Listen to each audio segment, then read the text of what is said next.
If you don't eat from humus, you gotta eat from somewhere. So eat fresh food as it comes from Mother Nature. All right.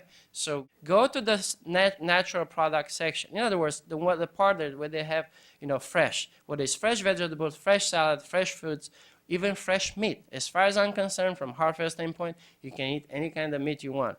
So please have a T-bone steak every day. Okay, but buy it fresh. You want to see the blood gushing out of the cow. Okay. This way, the humans did not touch it, did not add salt and preservative. Then you can freeze it at home, and then you can grill it. You can add any spices you want. They're individual. Just make sure that the word sodium is skipped from that, okay?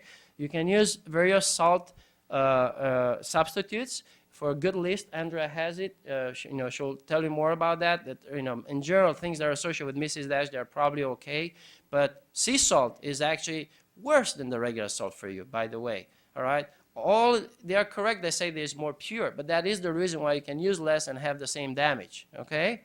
All right, so buy fresh, cook at home without adding salt. The last rule, read the labels. Of course, we live in the society where you have to eat some cereals. They're pretty good, otherwise they're healthy.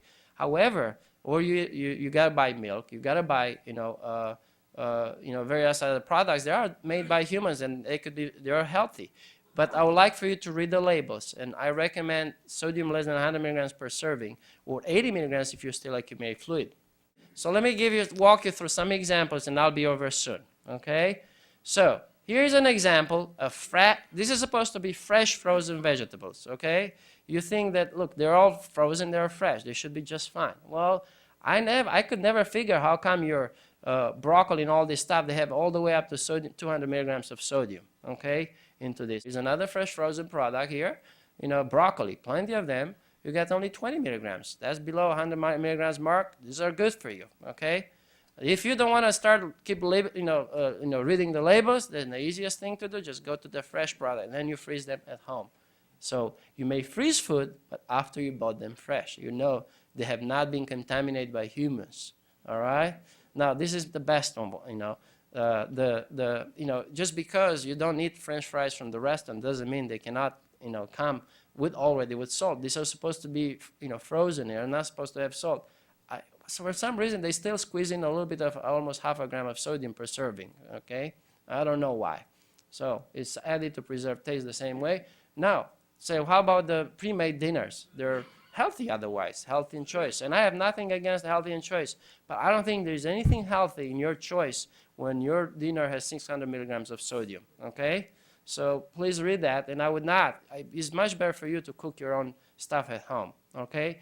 Now, I wanted to give you two more examples of how actually the salt can come in your diet without you knowing, okay?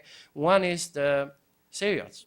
Unfortunately, I might be the only person in the whole world who barks against cereals, okay? Cereals are wonderful for you. They can help you lose weight. They can help you lower your cholesterol. And, it's actually approved by American Heart Association. The only problem is that it's approved for criteria for saturated fat and cholesterol. They don't say anything about salt and sodium, okay? So you got to pay attention what is approved for, okay?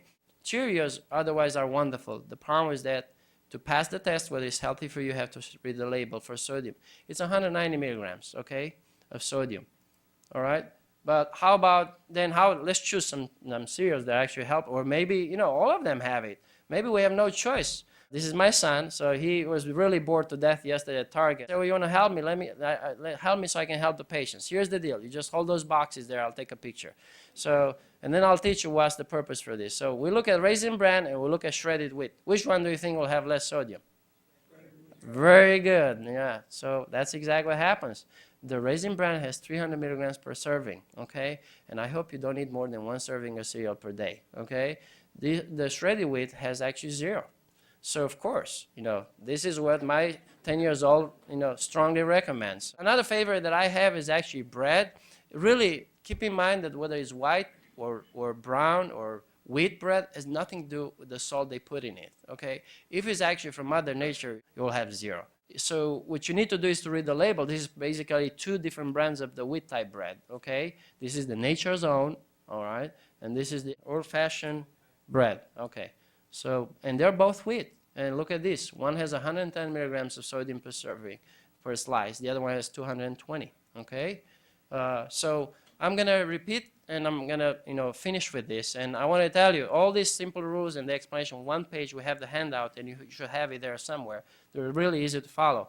But I want to make sure that you go home and you already know this. Whether you'll choose to apply them or not, that's a different story, okay? So rule number 1, everybody says after me, stop eating out. Great. Rule number 2, eat fresh food as it comes from Mother Nature. And last but not least, read labels for sodium. It should say less than 100 milligrams per serving. Less than 100 milligrams. So, well, thank you very much, and I'll be happy to take any questions.